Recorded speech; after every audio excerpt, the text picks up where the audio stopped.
Xalq deputatlari Namangan shahar kengashi deputatlik guruhi rahbari Narimon Dehqon Po'latlar. Assalomu alaykum. Narimon aka, sizlarga Assalomu alaykum. Ko'rganimizdan xursandmiz. Rahmat. Va bugun bir nechta savollar bilan sizga murojaat qilmoqchimiz. Bugungi kunda mahalliy kengashlar deputatlari oldiga qanday vazifalar qo'yilgan va bugun mana shu lavozimda ham bevosita ishlab mehnat qilyapsiz va bu boradagi fikrlaringizni, mulohazalaringiz bilan o'rtoqlashsangiz. Rahmat. Haqiqatda to'g'ri ta'kidlab o'tdingiz. Bugun mamlakatimizda davlat boshqaruvi sohasida demokratlashtirish va modernizatsiya qilish borasida qator bir islohotlar amalga oshirilmoqda. Buni biz mahalliy kengashlar faoliyatida ham bevosita guvohi bo'lib turibmiz. Agar e'tibor beradigan bo'lsak, so'nggi yillarda mana shu olib borilayotgan islohotlar natijasida bugun mahalliy kengash deputati bundan 5-6 yil oldingi mahalliy kengash deputati emas. Deputat so'ziga agar e'tibor beradigan bo'lsak, avvalo lotincha so'zdan olingan bo'lib, bu vakil degan ma'noni anglatadi va deputat o'z mazmun mohiyatiga ko'ra ma'lum bir hududda yashaydigan aholini manfaatini himoya qiladigan, ularni qiynayotgan muammosini yuqori darajada ijro organiga olib chiqadigan va shuni yechim bilan bog'liq taklif beradigan bir mas'uliyatli shaxs hisoblanadi, vazifa hisoblanadi. Albatta deputatlarni xalq saylaydi va buni saylashdan maqsad ham mana shu ma'lum bir hududda o'zini yechimini kutayotgan muammolarni ijobiy bir samarasini, ijobiy natijasini kutish bilan ham bog'liq. Albatta bugun xalqimizning siyosiy madaniyati, huquqiy savodxonligi tobora oshib bormoqda va xalqimiz ham bugun deputatlardan mana shunday mas'uliyatni, mana shunday ijobiy natijalarni kutadi desak mubolag'a bo'lmaydi, chunki biz mahalliy kengash deputatlari joylarda yurar ekanmiz. Mana shu aholi bilan bo'layotgan uchrashuvlarda, saylovchilar bilan bo'layotgan muloqotlarda guvoh bo'lyapmizki, demak, bugungi yangi O'zbekiston sharoitida yashayotgan fuqarolarning, xalqimizni siyosiy madaniyati ancha ortgan va bugun o'zini haqqini, huquqini va shu bilan birgalikda mana shu o'zi saylagan deputat orqali o'zini qiziqtirgan muammosini bevosita bildirish huquqiga ham ega bo'lyapti va shu o'rinda bitta muhim masalani ta'kidlab o'tmoqchiman.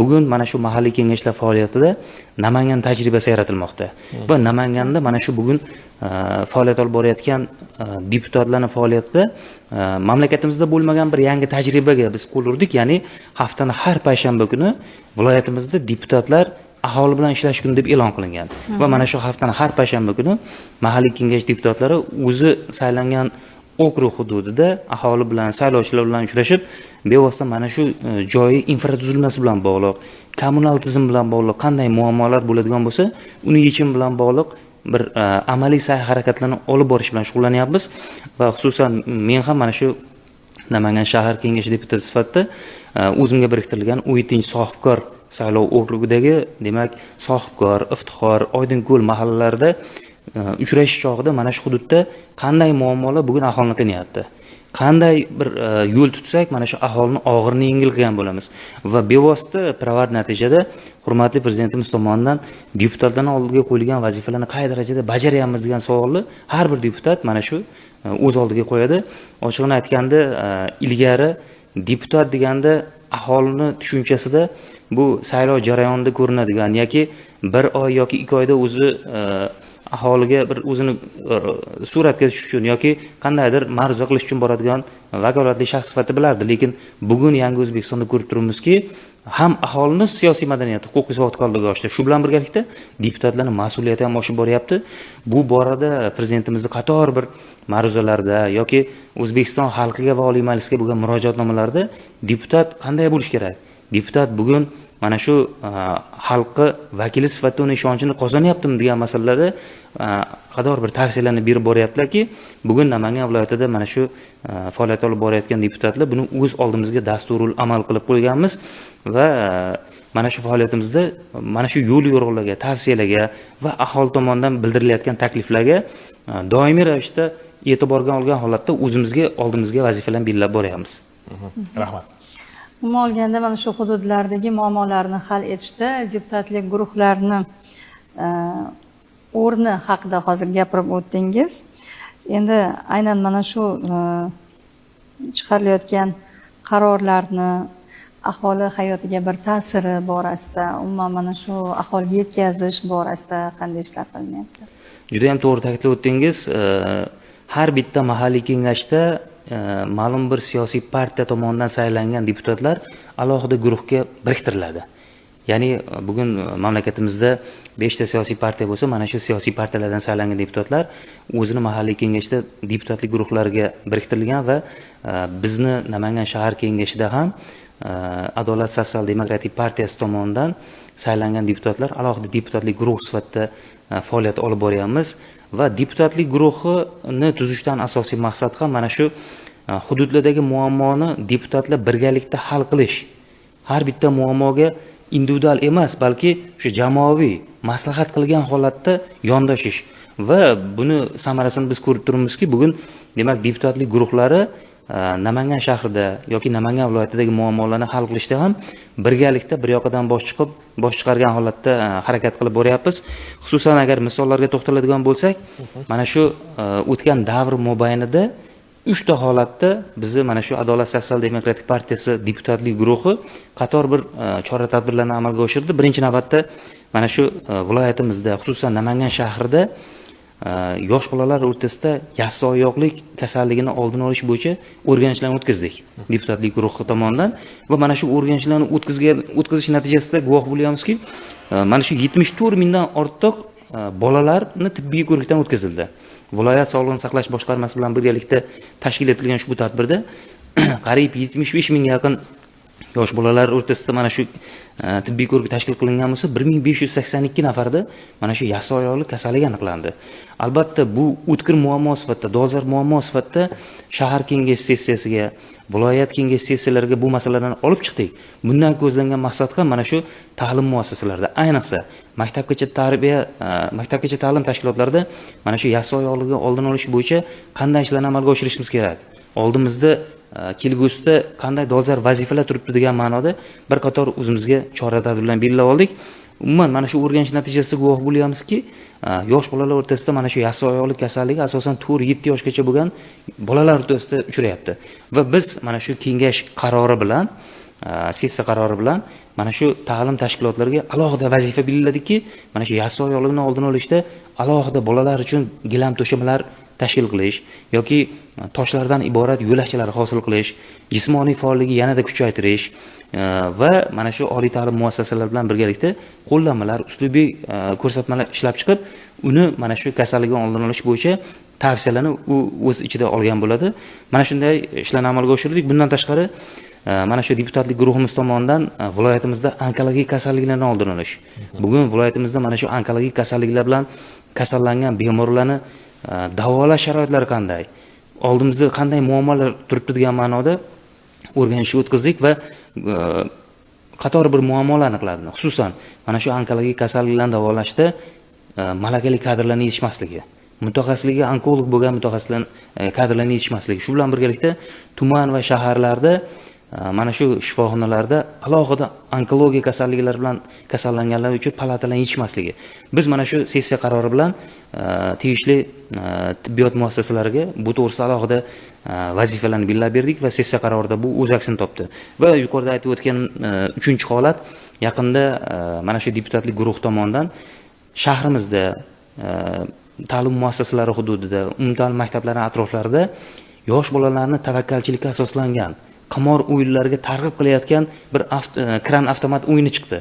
Mana shu o'yinni xatlovdan o'tkazish, mana shu apparatlarni xatlovdan o'tkazish va buni litsenziyalash masalalari qanday degan ma'noda soliq boshqarmasi bilan birgalikda o'rganish ishlarini amalga oshirdik va bu o'rganishlarimiz kutilgan natijani berdi.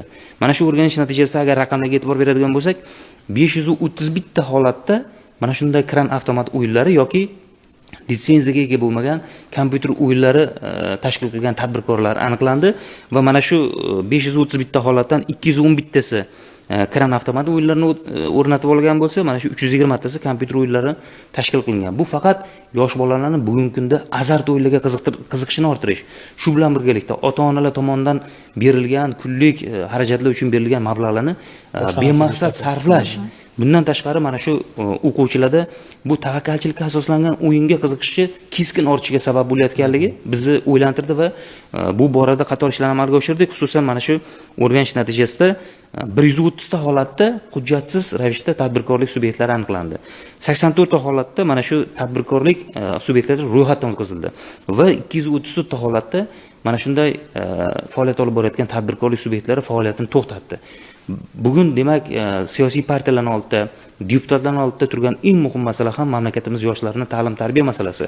Bugun mana shu kelajak avlod, yangi O'zbekistonni bunyodkorlari hisoblangan ushbu yoshlarni to'g'ri yo'lga hozirdan biz yo'lga solmaydigan bo'lsak, ertaga bu kech bo'lishi muqarrar. Shuning uchun bu boradagi ishlarimiz kutilgan natijani berdi va bu amalga oshirilgan sa'y-harakatlarimiz Adolat sotsial-demokratik partiyasi markaziy kengash tomonidan, viloyat hokimligi tomonidan va qator ijtimoiy tarmoq faollari tomonidan e'tirofga sazovor bo'ldi.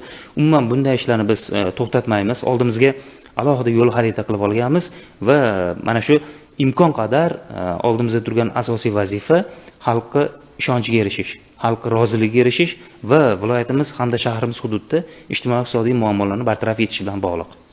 Rahmat aytamiz javoblar uchun. Yana bir savol bilan murojaat qilmoqchimiz. Deputatlar va kengashlar faoliyatida raqamlashtirish jarayoni bor. Mana shular haqida ham bir ma'lumot berib o'tsangiz. O'rinli savol aytib o'tdingiz. Haqiqatda bugun qaysi bir sohaga kirmaylik, raqamlashtirish davrida yashayapmiz. Bugun raqamlashtirishdan orqada qolgan inson bu o'z sohasini yetuk insoni bo'la olmaydi. Bu raqamlashtirish jarayoni bugun mahalliy kengashlar faoliyatiga, deputatlar faoliyatiga, deputatlik guruh faoliyatiga ham bevosita tatbiq qilindi. Bundan ko'zlangan asosiy maqsad sarsongarchilik oldini olish, oqoragarchilik oldini olish, qog'ozbozlik oldini olish va bir qator bu samarali natijaga olib kelyapti. Xususan, agar mahalliy kengashlar faoliyatiga e'tibor beradigan bo'lsak, avvallari deputat so'rovini qo'lyozma yozib qog'ozga, uni tasdiqlab viloyat hokimligi kotibiyatida ro'yxatdan o'tkazib, o'zi o'sha tegishli tashkilotga olib borardi. Bu vaqt, imkoniyat, sharoit va byurokratiyani o'zi edi. Mana bugun mana shu mahalliy kengashlar faoliyatiga kengash.gov.uz sayti ishlab turibdi va mana shu saytda alohida platforma bor. Bugun mahalliy kengash deputati mana shu so'rovini ham shu platforma orqali to'g'ridan-to'g'ri tashkilotga yuborish imkoniyati paydo bo'ldi. Mana shu raqamlashtirish jarayonining oqibatida bugun deputatlarimizda faollik oshdi. Chunki ilgarigiday vaqt sarsongarchilik yoki qog'ozbozlik emas. Bugun uydan turgan holatda o'zini, demak, One ID'si bilan shu kengash.gov.uz saytiga kirib, platforma orqali tegishli tashkilotga so'rov yuborish imkoniyati bor. Bundan tashqari, bu yildan boshlab mana shu mahalliy kengashlar faoliyatida bir qator yangiliklar ko'zga tashlanyapti. Masalan, o'tgan 2025-yildan boshlangan hozirgi mahalliy kengashlar faoliyatida ham kengash so'rovi yoki kengash raisi o'rinbosari instituti joriy qilindi. Ilgari deputat faqat birgina o'zi so'rov jo'natgan bo'lsa, bugun deputatlar bir nechtasi birlashib kengash nomidan so'rov yuborish imkoniyatiga ega bo'ldi. Bu o'sha masalani dolzarbligi va ahamiyati nuqtai nazaridan bu tizim yo'lga qo'yildi. Agar deputat bitta o'zi emas, kengash nomidan 5 ta 6 ta deputatlar birgalashib kengash nomidan jo'natiladigan bo'lsa, birinchi navbatda o'sha ijro organidagi rahbari mas'uliyati ham oshadi. Demak, kengashga agar so'roviga to'g'ridan-to'g'ri javob berilmaydigan bo'lsa, ertaga javobgarlik bor. Hurmatli prezidentimizga mana ming rahmat. Deputat so'rovi ilgari jo'natilganda ijro organi vakillari ko'pincha bee'tibor qoldirardi. Javob bermaslik yoki nomigagina javob berish holatlari bor edi. Mana 2025-yil 26-dekabrda bo'lgan Oliy Majlisga va O'zbekiston xalqiga bo'lgan murojaatnomada hurmatli prezidentimiz alohida ta'kidlab o'tdilarki, bundan buyog'i deputat so'rovi alohida qat'iy tartibga solinadi. Deputat so'roviga qaysi tashkilot belgilangan muddatda javob bermaydigan bo'lsa, prokuratura tomonidan taqdimnoma kiritiladi degan alohida topshiriq berib o'tdilar va bugun ko'rib turamizki, faoliyatimizda ancha yengillik bo'ldi.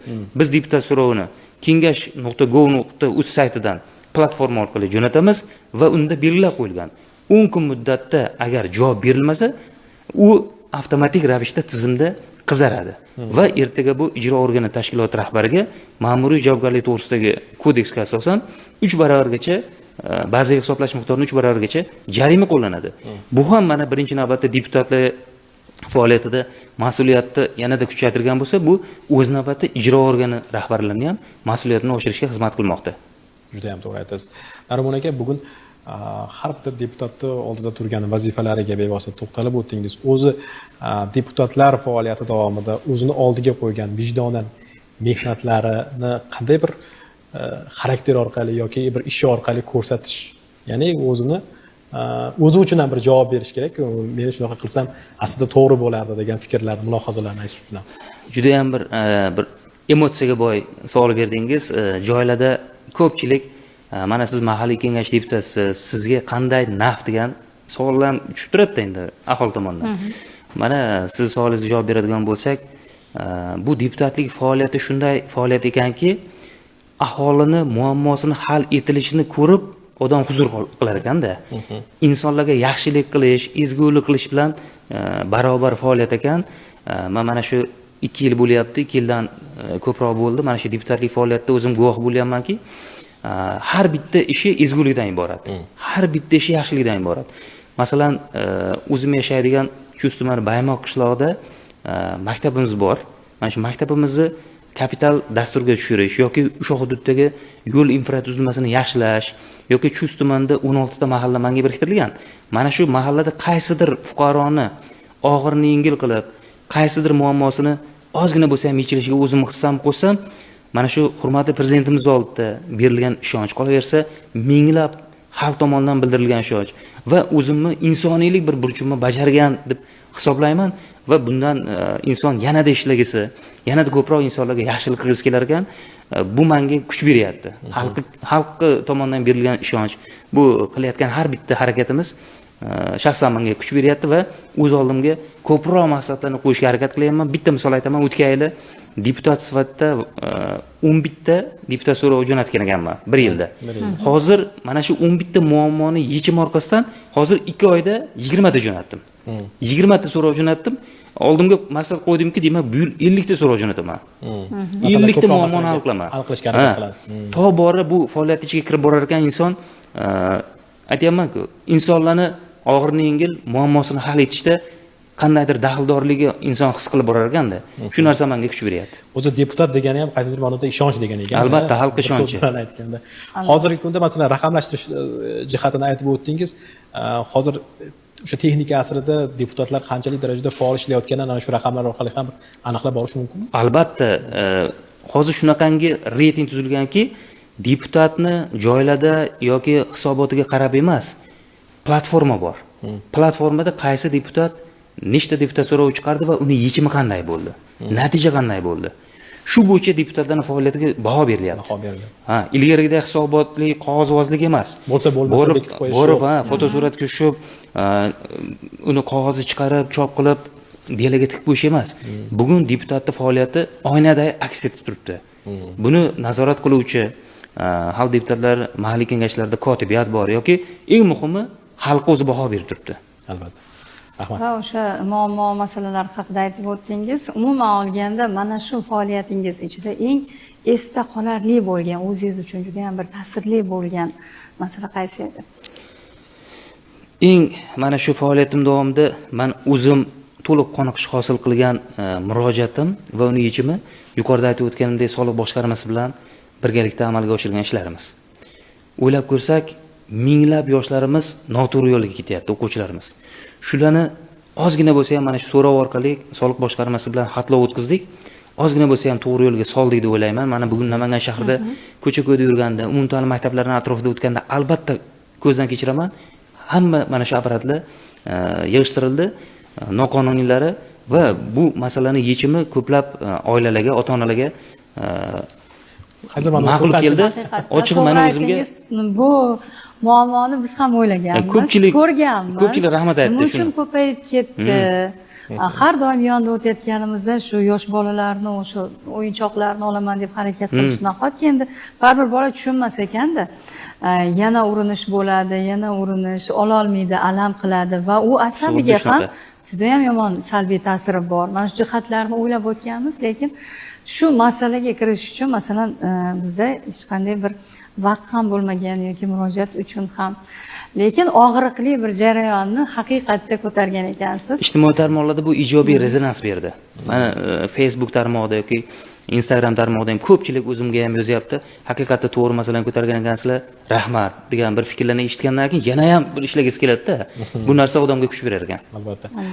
Farmon aka, kelganingiz uchun, mazmunli suhbatingiz uchun rahmat aytamiz. Ishingizda, faoliyatingizda ulkan zafarlar yor bo'lishiga istakdosh bo'lsiz. Rahmat sizlarga.